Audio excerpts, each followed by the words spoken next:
physically, but usually they just come by my house and drop off whatever they need to drop off and pick up whatever they ask to get. So, but yeah, we don't have, there's in my home office, I really don't have meeting space. Like we could sit around a table and plan schedules and stuff like that. Now we usually communicate by email or text, or we see each other in one of the schools. I'll come by and see them, that sort of thing. Do you guys, one thing I just was having kind of a, do y'all use, oh, you guys hear me? I think my internet is acting weird. Okay, sorry. I was just having a weird morning where I was kind of frustrated with some things that were happening and kind of fired off an email. And then remembered that I'm not having any sort of staff meeting. So, you know, as much, we do have a studio space, but I have people who work Tuesday, Thursday, Saturday, and then the other ones are working the opposite days. So there's never really a time.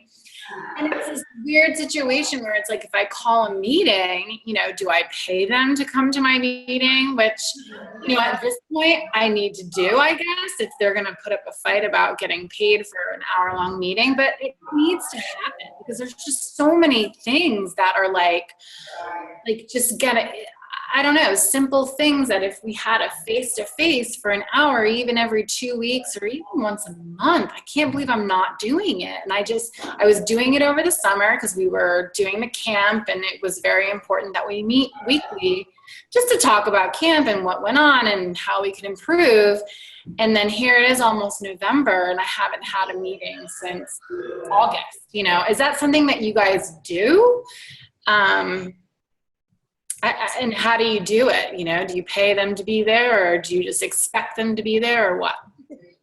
I haven't been doing it, but my staff expects to be paid for like everything they do, which I kind of struggle with a little bit because I feel like other jobs, you know, I've been a server in the restaurant and all this, and you don't get paid to just kind of go to the meeting. But I don't know if it's the nature of the job, the fact that it's not, you know, full time, but they've kind of, you know, put up a fight otherwise. I feel weird about it, but I've had a couple and I have paid them. I mean, not a lot. I paid them hourly, 1 hour pay. But, and you're right, I haven't done it as well. I haven't done it this summer, really. Like we did summer planning and then we did one after summer, and since then I haven't had a single one.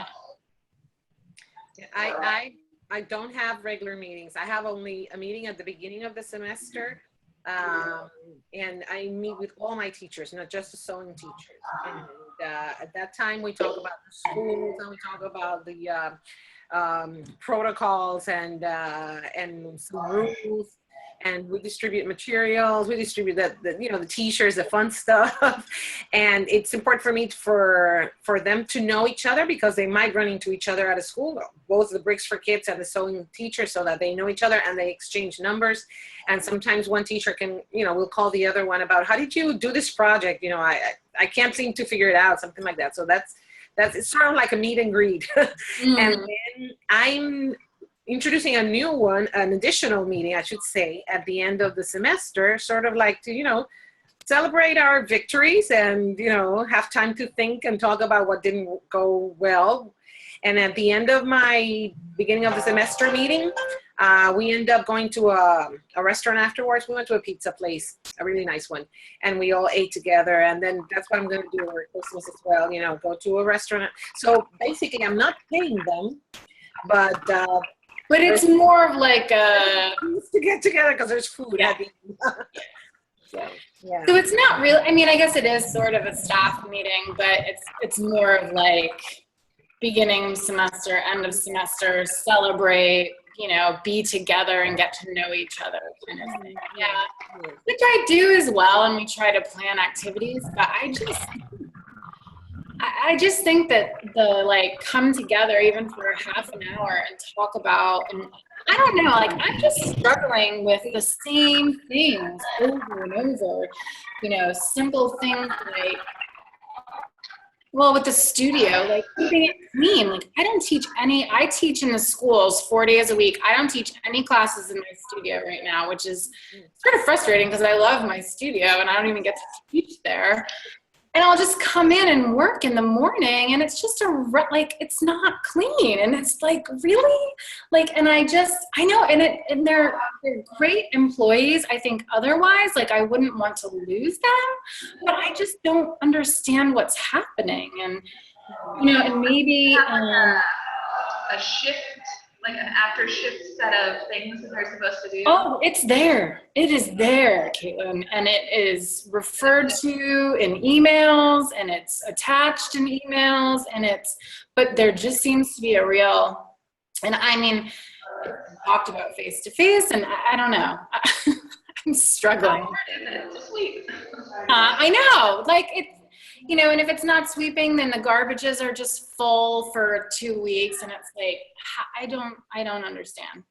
But I think maybe that's just I don't know, maybe it's my management style. It's not, I don't know. I try to be too nice, and I try to be friends with them, I think maybe a little bit too much. But what you're asking for seems pretty basic, Pretty basic. Yeah. And I'm usually met with, well, it's funny, the older woman who works for me is very responsible, has had corporate jobs, and now just has her own like doll business. And so she does this as kind of a side, She always meets the emails with like, I'm so sorry, this happened, blah, blah, blah. And then I have a fresh out of college, 2 years out of college, and she sort of gives me this like, I don't know, there's a different attitude. She doesn't give me attitude, but it's like, it's almost like she doesn't even acknowledge it. And so I write at the bottom of these emails, confirm receipt, because just like, anyway, that's, I don't know. I think I have to just have a sit down with both of them and just be like, what is happening? Because it's embarrassing. I was meeting my accountant this morning, and she's coming to my studio, and there's just thread and pins everywhere, and it's like, what? I don't understand. So whatever, we can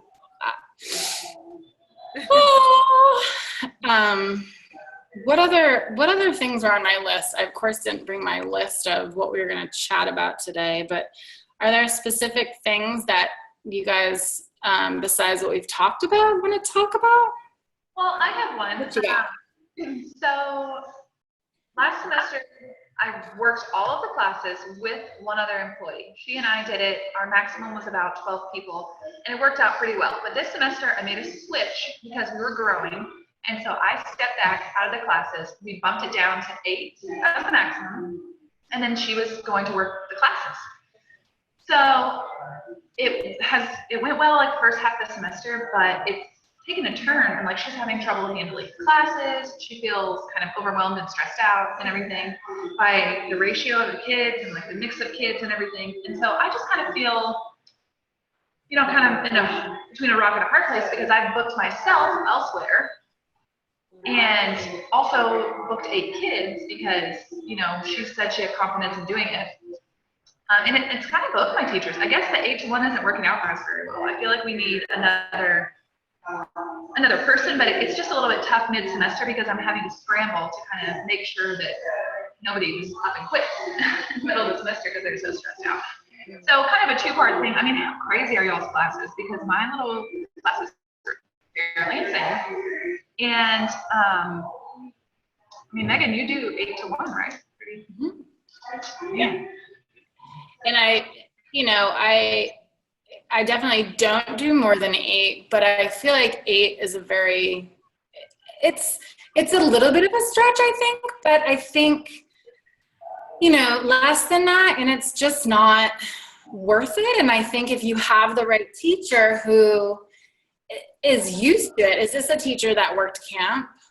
She did, yeah. But the thing is, we've been doing it with 2 teachers, right?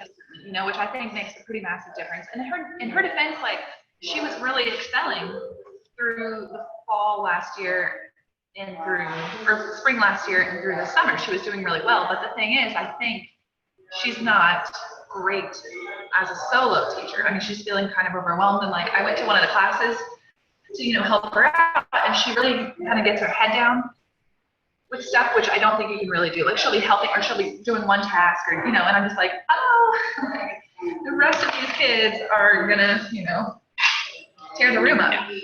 So anyway, I think it's partially just she doesn't have experience. I thought that she had gotten enough experience over the last year or so to feel comfortable, but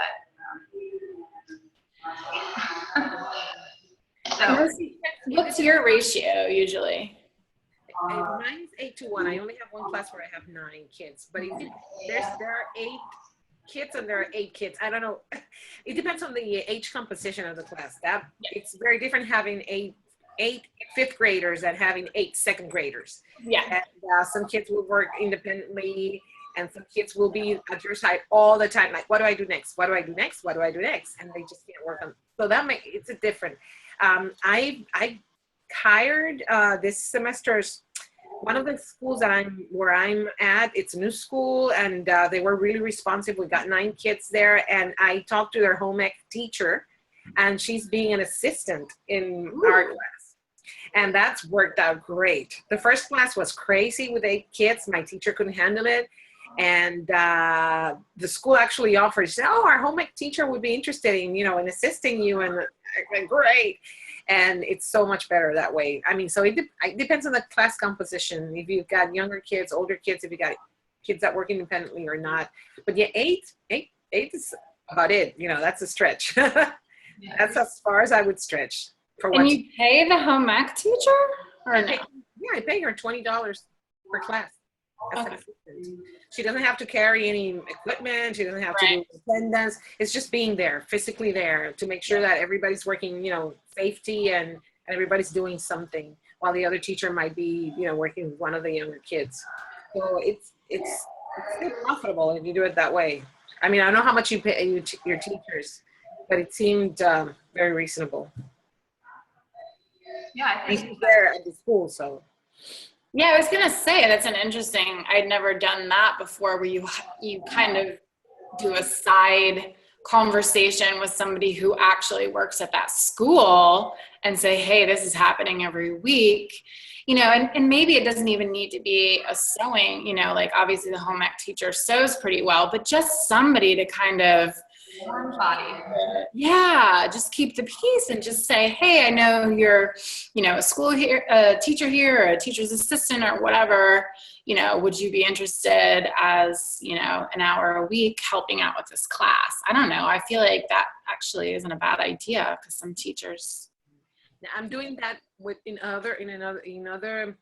with sewing, but with bricks in another 2 schools, and it's worked out great. This was kind of the beginning. I'm doing it now in every school. I can find an assistant, one of the current teachers or teacher assistants. It's just an extra hour. They're there, just $2. That's Do you great. just go up to teachers that you kind of see each week, or? I talked to the coordinator, the after-school coordinator. I said, "Look, I'm going to be needing an assistant. I can bring one of my own, but if you have someone in the school that might be interested in staying an extra hour every Thursday or every Wednesday, I pay." Yeah. And then the thing I did is that I also told them at one point in time, one of the schools approached me that they had senior students. It was a K-12 school that wanted to volunteer, that needed volunteer hours. Yeah. And they worked with me with the younger kids in our Bricks for Kids, preschool classes, and they would help out the teachers. So I've done that. I've always approached them with both things. So you have high schoolers that might want to work as a volunteer, or do you have teachers or teacher assistants that might want to work an extra hour? And they don't have to do anything. They don't have to do attendance. They don't have to carry stuff. They just help the teacher pack everything up. They help deliver the kids back to their after school care rooms, which is usually, kind of a pain because, where each student goes and all the protocols. So I'm going to try to do that in every school now. Yeah, that's a great idea. It's worked out great. Cool. Thanks for sharing. Trying to think of what else is going on my end. How has your Craigslist gone, Mercy? Do you feel like, I just feel like it's so much work to weed out people when I do a Craigslist ad, because I'm considering doing it again. And I don't know, is there do you have a system or? I always ask for resumes, and I want relevant experience. Yeah. On the resume. If they don't have it, maybe they're awesome, they're great, and they potentially could be excellent teachers. But if I don't see it, I don't even bother answering. Right. And I have another address, not my SoFun Studios address, but one at Gmail that's kind of generic, so that they don't start writing me or harassing me about the job. So Yeah. I weed them out by resumes, basically. Okay. Okay. All right. And is that what you've been doing, Caitlin, as Craigslist for your hiring? How many teachers do you have now? I have 3 that work consistently, and then 3 more that work random birthday parties, which ends up being not very much at all. Mm-hmm. So 6. And I've done a referral thing. Almost everyone's doing a referral. I did Craigslist and I did Indeed.com, but Indeed was very expensive. If you ever do that, you get a lot of responses that you can accidentally send. Make sure you watch that. But Craigslist didn't turn up anyone that I felt was a good fit. I do Facebook. There's a Facebook group where people look for jobs. Sometimes that's worked well. I've also posted on Facebook. Yeah. Yeah, that's worked out. Okay. But I have 2 people's babysitters working for me, which is actually kind of great. You know, they're good with kids. Oh. And, I don't know. I'm looking into also the preschools, because our preschools get out at 2 o'clock here for the Mother's Day out program. So they work like 9 to 2, and then those teachers are done. And if they have kids, it may not work out. But if they don't, Right. that's ideal hours. So I don't know what y'all have programs like that, but every single preschool gets out at 2. That's like a standard thing. Wow. Okay. Yeah, I mean, they have different, Montessori schools that go longer, but Mother's Day out, I guess, is what it's called. Mother's Day out, and it's just 9 to 2. All right. Pretty good. Cool. Yeah. All right. Anybody got anything else? Yeah, I did kind of want to ask you, I mean, do you pay your employees for just every little thing they do? Where do you draw the line there? Because I can't figure that out. Other than classes? Other than classes. Because my people, if they have to come to the studio to pick something up, they're kind of getting to the point where they think, they're a little funny about that. And I'm like, oh. No, I tell them when I don't know how much you pay them, but I pay $30 per class.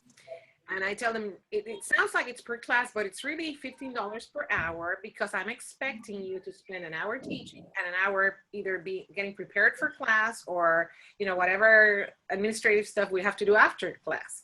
So I'm figure out that if I call them to come pick up stuff, or if I see them at the school where they're going to teach, 15 minutes ahead of class or something, that's included in their hour prep for class. So I don't pay them. I don't pay them for that initial meeting at the beginning of the semester, and I'm not going to pay them for the one in December. No, if I have to meet with them, over coffee because I have some feedback to give them individually, I wouldn't pay for that either. No, absolutely not. And sometimes some of the schools, they do have to spend a whole hour prepping for class. If they have, the younger kids, and they have to, the sewing fairy has to come and sew some stuff, remember? They do have to spend that hour for every class. So I figure whatever we do outside of class, it's included in that. Yeah, that's what I do as well. Because it's not an hourly, it's a per class. And so if you've got to prep, if you've got to clean up, if you've got to do sewing work outside of class, then that should be included. For teachers, and I think we've talked about this, for teachers that I have working quite a bit, as an added, as an added incentive, I'll build in some prep hours as sort of an added thing. And I think it's really just one teacher that I do that with. She comes in and does quite a bit of just extra stuff. And so I'll pay her a couple extra hours at $20 an hour. But that was something that I think I started a while ago, and I don't know that I would do that, going forward. I think it's funny because I want to sort of pull the trigger and put the ad up and call some colleges and really hire for this 5-day-a-week position. And I think it'll be a lot different than the way I've been working with the employees I have now. And that's just, for me, it's kind of I don't know if it's maturity or, business maturity or what it is, but I need to be a little bit more like, here are the rules, have it out in writing, sign here so you understand, and just be a real stickler. And I haven't done that. I haven't, I've been a bit of a pushover, and I think it's starting to show now. I mean, it's hard. I have this thing where I think that if I'm not, it's not good working environment, they're just going to up and quit on me, and I don't want to lose them. What would I do? What would I do? And it's like, I don't know. I have to be a bit more of a boss and less of a, pal, I think. Do they sign like a contract? Is there a written contract? I don't have one. No. Because maybe that could be the excuse to get them to have that conversation with them. Yeah. My accountant asked me, for you guys to sign this document, contract, whatever, and these are the rules, and I just want to make sure if you're signing here, you understand that sort of thing. I sign a contract as an independent contractor, and that's included, and the fees and everything. Mm-hmm. Yeah. Do you do that, Caitlin? What's that? I kind of. Do you have that contract? I don't.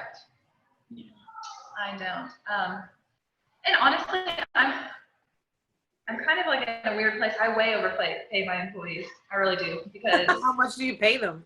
Oh, you're gonna bark. How much? Oh, it froze. Oh my God, you're frozen. Cliffhanger. How much do they get paid? I want to work for you. Don't. This is no. We gotta know. Oh my God, she's totally frozen. Oh. I'm sure she'll be back. I pay $40 a class, so I mean, I don't know. Can I ask you something about paying this? I've been working with this idea in my mind, and I don't know how to figure out. Like, I would like every class to be, completely full at capacity, and I wanted to. Oh, how much do they get paid? Oh yeah, okay, it's 45. 45. Okay. Yeah, which is a lot, but I guess I kind of felt like we drive a lot. I mean, we're working in Dallas from like Briscoe base, and that right there is like 35 minutes. And I think, I could find people that are closer, but I feel like there's a lot of drive involved. And then, I don't know, I just kind of got suckered into paying too much somehow. I don't know why I did that. No, it makes sense if you have to drive a lot, but the only issue I see it towards the future, if you do hire someone who is very close to the schools, are you going to still pay them $45? No. So no. Yeah, it came from a place. It's just like that's. I needed some massive help this semester, and I think that I wasn't in a place where I had a lot of people, and so I just had to really incentivize these people. Yeah.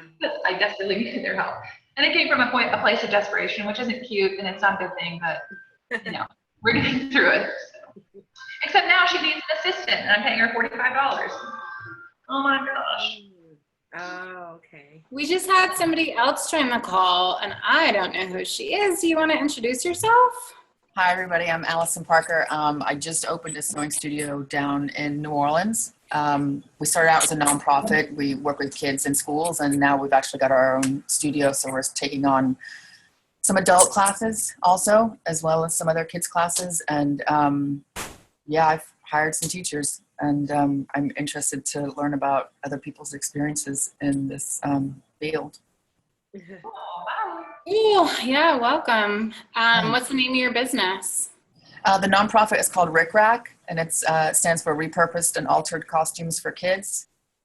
Oh, wow.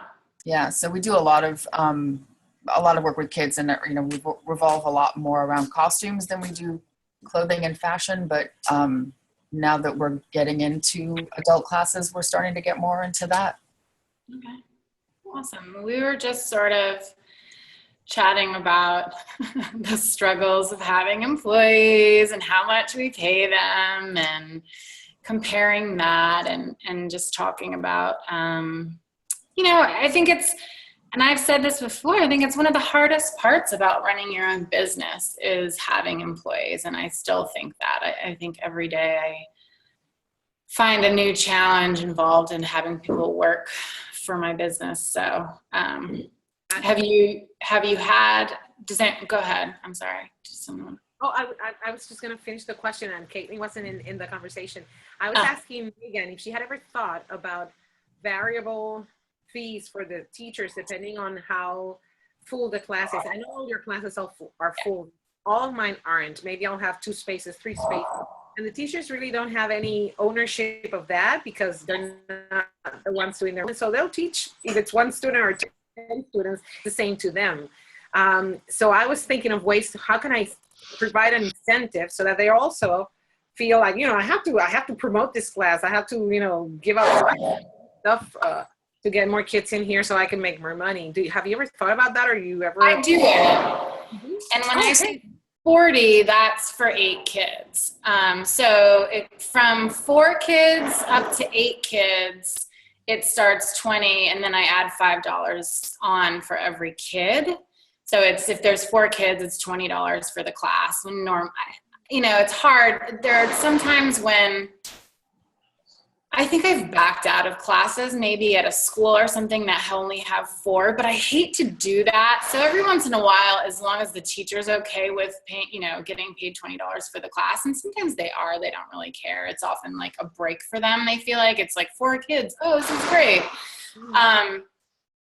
But that, I don't know. I guess I'll usually have 7 or 8. So it's 35 to 40. But yeah, I don't know that it makes it a lot of incentive for the teacher. Honestly, I don't think they care that much. Either way. And I can see that backfiring on me. Like I can see them not wanting to get involved if it's, well, what if it's 4 kids and then, they maybe don't want it. Well, I think you'd have to have them agree to whatever that is. So whether it's 4 or 5 is your cutoff, they'd have to say, yes, I will still teach for 4 kids. I don't know. But as far as incentivizing them, I think it does a little bit. Maybe I take that for granted. Maybe it is incentivizing them because most of the classes that we teach outside of our studio are full, but some of our, that's where I'm struggling too, is you all who are going to have studio spaces, don't think that this is going to be my school classes still are way, way better than my studio classes. So a lot of us, Allison, a lot of us teach in the school. So mobile sewing classes will go in with the machines, teach at the school as part of their enrichment. And that is still by far way better than the classes that I do at my studio, because the classes at the studio involve kids getting picked up from school and then brought to my studio. And I'm in a place where things are not that far from each other. But if you have a working parent, it's hiring somebody to get the kid from A to B while you're at work, and that costs them money in addition to what it costs for them to take the class. So I think so many kids are just getting signed up in their school for whatever classes they're offered. So that's what I'm finding. So I don't know. I would try it, Mercy. I think that it's something worth trying. And yeah, but do you see yourself paying more than what you're paying now? What I was thinking was having a minimum, class for those $30 that we're talking about, minimum of 5 kids. But if you get your class full and even more than full, because I would contemplate hiring an assistant if you got 10 kids or something like that, right. Then you get some sort of incentive. But I haven't figured it out. I don't know how much is enough, to really be incentive and not be overpaying them. I haven't figured it out. And Caitlin, you feel like, oh, sorry, go ahead. I was just going to say, I hate if I'm being repetitive or whatever, but what does your class size normally run per teacher? Like how many kids per person? Usually 8. 8 per teacher? Mm-hmm. And that's like up to like 16-year-olds, 14-year-olds? 12-year-old. 12, okay. Yeah, I do elementary school up to 6th grade. So Okay. it's usually 2nd grade through 6th grade students. Wow. We don't do more than 4. Mhm.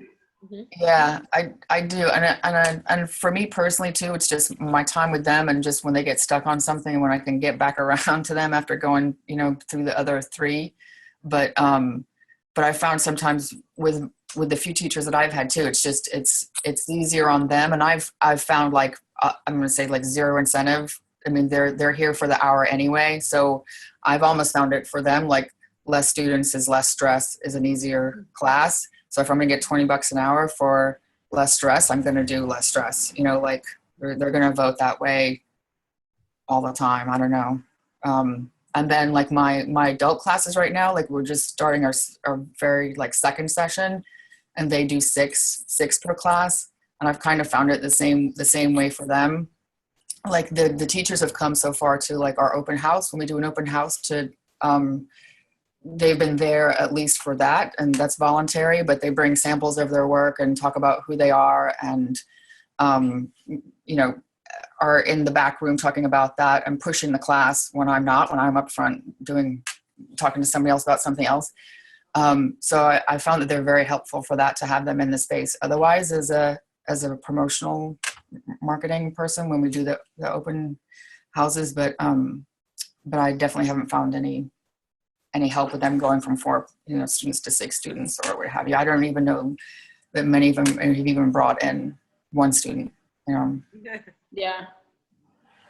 But I definitely would like to learn more about the school thing, if that's even something that this school district does, because I do find that I've done like and not to switch subject, I apologize, that I've had like a class start at 4, a class start at 5, a class start at 6, and it's like it's inevitable that I start one at 6, and the parents want to know if there's one earlier, and the 4 o'clock people want to know if there's one later, and I'm just like, I can't. What do you guys want? Do you want right after school or at nighttime? Like I'm not going to have one kid at 4 o'clock and one kid at 6 o'clock. Yeah, I think, as far as that goes, I mean, I don't know. I think you can never win. No. I feel like it's constant, like, I had this preschool class and I was just going to do hand sewing and textiles. And I literally had this parent go, yeah, Wednesdays doesn't work for us. Would you consider having this class on Friday? And I'm just like, no, I'm having it on Wednesday. Like, what? Who are you? And Yeah. what are you doing? Yeah. I was going to say also, that's- one of the other thing that helped with a couple of my teachers was also I gave them the choice of the project. Like there were a couple that came in and I was like, okay, this is sort of what our curriculum is, and how our first level, second level, moving up and skill building kind of thing goes. But I found that they were more invested when they got to choose a project versus what our curriculum was, or if it's something that they'd even developed themselves at home, their own, pattern and all that other stuff, and got to bring it in and do themselves. Yeah. Is that something like you tell the teachers what to, like, as far as like the curriculum that you're sort of deciding, are you telling your teachers, and just to kind of bring it back to employees, because it made me kind of think of, do you have a set, like everything that we teach, they're going to work on these projects, or do you, are you finding yourself having it be a little bit more lenient based on the kids that are taking the class? Does that happen? Which I think is a really good question, because I struggle with that. And, it's always based on what kids are in your class and what the levels are. But yeah, are you doing different projects? Are you doing all the same?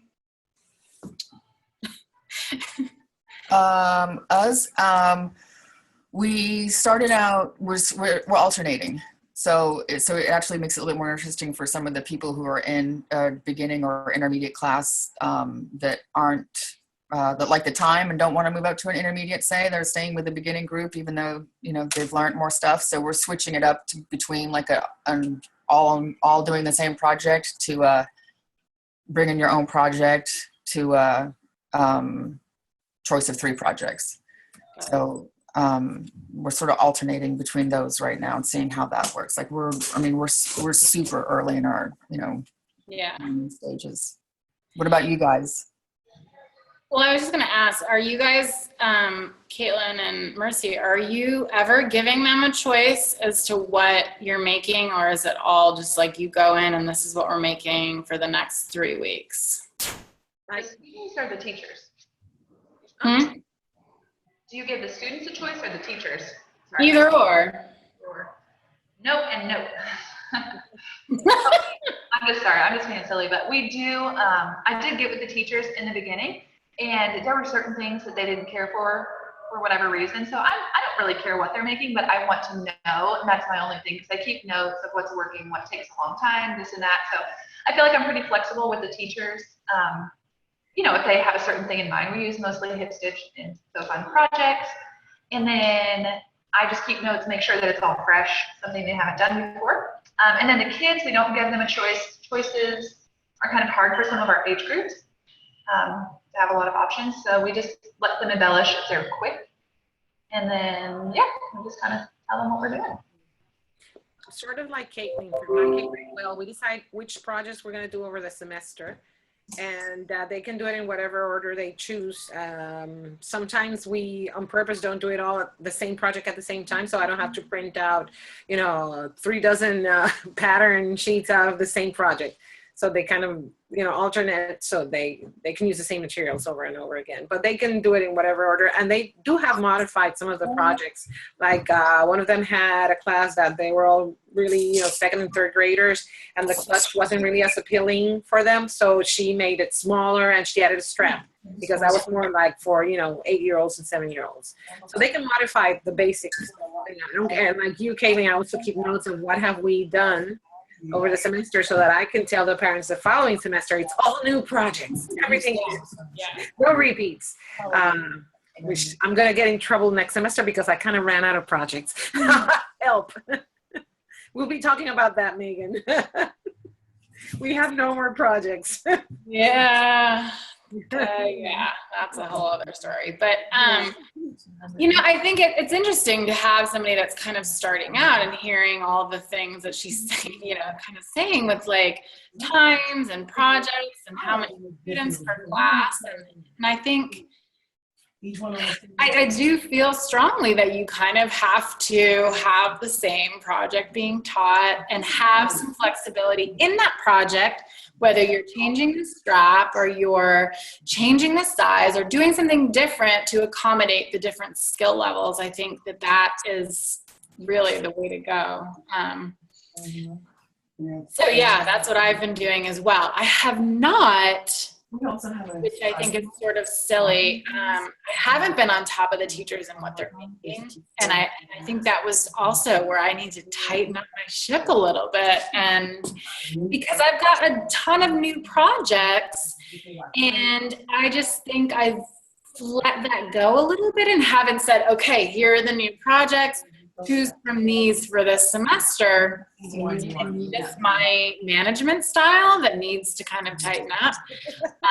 But I think I definitely have to do that as well. And then not repeat it. Because it's funny, there'll be a teacher teaching at some school and then they come to a kids' night in. And I don't care that much about doing repeats, but if I've got more of a handle on what's happening in this school and this school and this school, and they're all kind of doing the same thing, they all come in for a kids' night in because we've been promoting it. We can make sure that we've done a project they haven't done. So I don't know. It sounds, as I'm saying it sounds so basic and like duh, but I have not been doing that either. So I've got to be a little. I have to really keep a watch on it because one of my schools especially wants, some of the kids have wanted to do birthday parties. And so I just need to know what we've done because I had to give them options of things they hadn't done before for their birthday party. And so I just found that I have to keep pretty serious notes on what they're doing. And then, just kind of what's working, what's not working, that's good too. Yeah. How many machines do you bring into schools? Your teachers, how many sewing machines do they get when they go into schools? 4? Yeah. Okay. I'm doing 2. 2? Dang, girl. That's awesome. I'm so bad.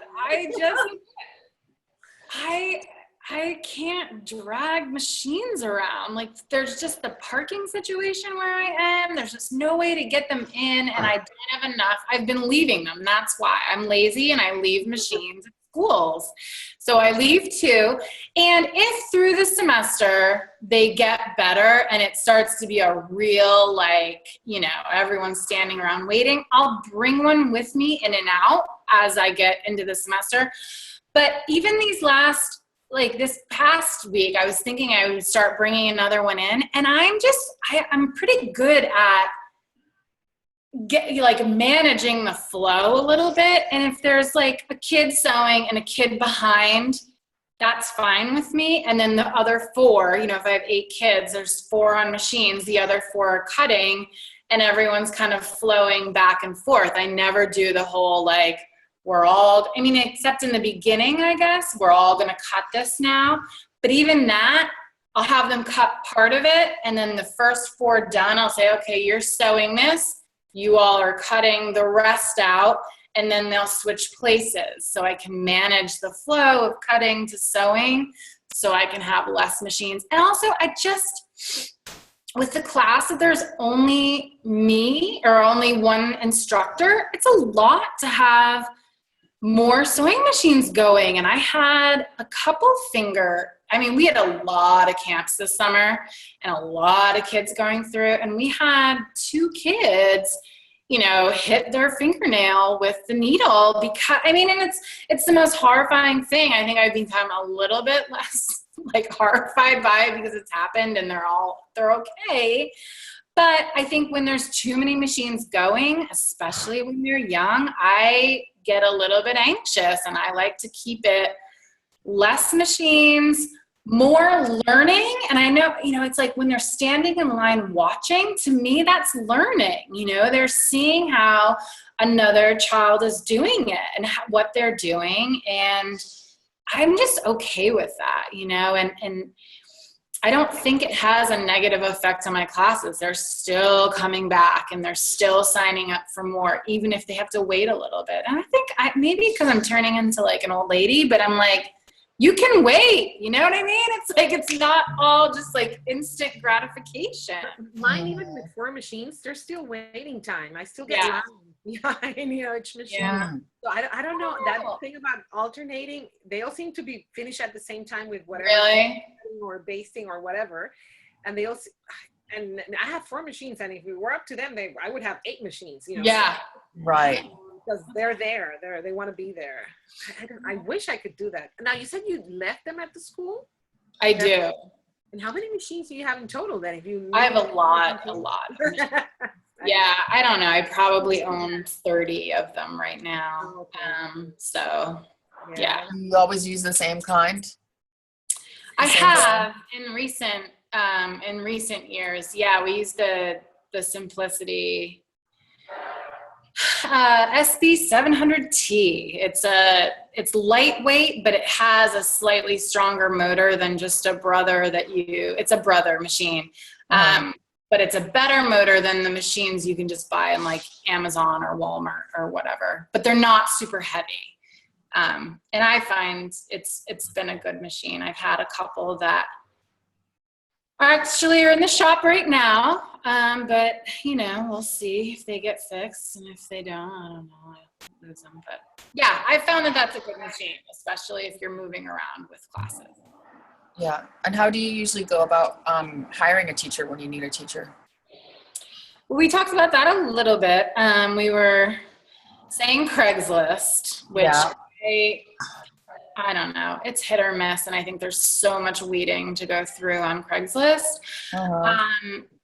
But we were talking about colleges, universities, where kids that are looking, they have job banks or whatever it is, because it's all part-time work, which can be really difficult to find responsible people. So I need to hire right now. I'm probably going to put up a Craigslist ad. We'd be really specific about what I'm looking for, really specific about show me your resume, and really weed through before I even talk to any of them. And then I think I am going to go to some of the local colleges and just call them up and say, how does it work? If a kid wants a job, you know, a part-time job, how does it work here? And do it that way. Because I've had great experience. I'm just outside of New York City, so I've hired people from Parsons and from FIT, so they're in fashion programs. Nice. And had a lot of success with that. So That's cool. Try that, yeah. And you pay them as a subcontractor or as an employee? Well, right now I pay everyone as an employee. Yeah, I did as a subcontractor for a long time, but I think I overstayed my welcome with that and just decided to be a little bit more legit and pay them with payroll. Right. Okay. Because they're using my equipment, they're using, you know, it's my curriculum, it's my business that they're, you know, if they were doing, like if I have somebody help me draft patterns or if I have somebody help me do outside work, I still pay them as subcontractors. But if they're, you know, taking the script from me and my business, then I, you know, as far as the IRS is concerned, you should. That's an employee, totally. Yeah.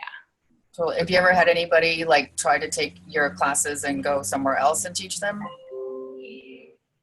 You know, knock on wood, I haven't. I think it's always like a fear in the back of my mind, but not so fair. Have you guys had any, has that ever happened? Or Mercy, you have a Lego class business. Has that happened to you with that?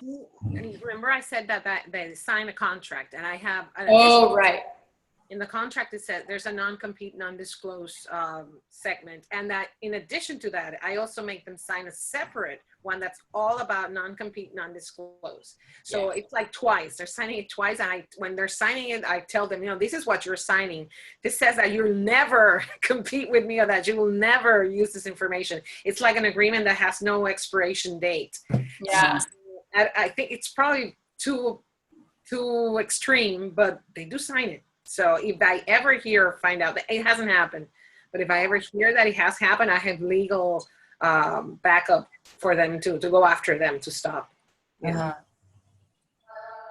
But it could also be like that they could work at Joann's at the same time or something like that. Or, I mean, because I have one teacher that teaches at another place. It's on the other side of town. And I doubt that the students on that side of town would ever come to this side of town. But it's still something that's in my mind. It's, you know, it's one of those, for me, like my biggest use of time is creating the curriculums and the classes and da-da-da-da. So it's like, that's the one thing that I would hate to see somebody else take. Yeah. Yeah, I guess it's your definition of what's competition. If it's in your territory or if it's outside your territory, if they move to a different state or something, well, that's not competition. I understand. The intellectual property, that they cannot use them wherever they are. I mean, they can move to Alaska and they can't use the patterns that I've given them or them to. Well, I think that's it. It's like, it's not even so much you can't go work for somebody else.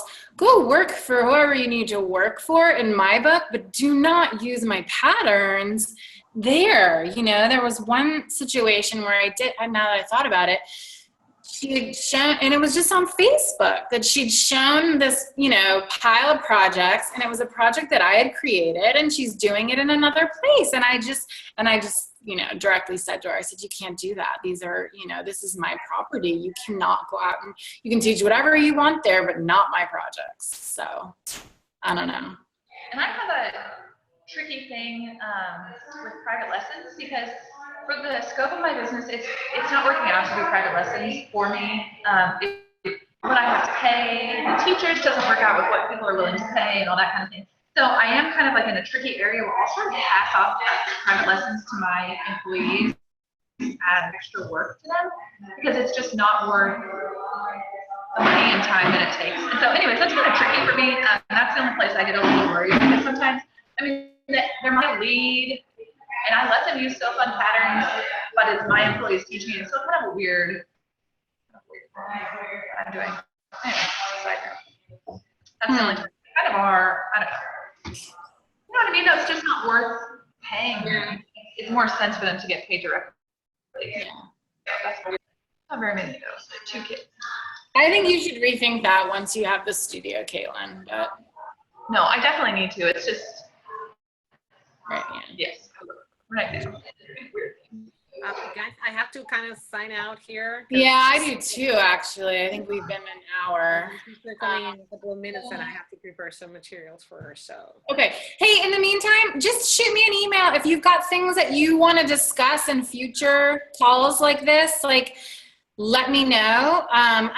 This helps me, and I'm going to continue to do it. I don't know what's going to happen with my business or whatever, but I love doing this, and I love meeting people that, teach classes all over the world. And so if you've got topics that you're like, let's discuss this next time, shoot me an email and we'll add it to the schedule. All right. Great to talk to you all. Yeah, it was nice to meet you guys. Sorry I was late. Thank you. All right. Bye. Bye. Bye. Have fun. Bye.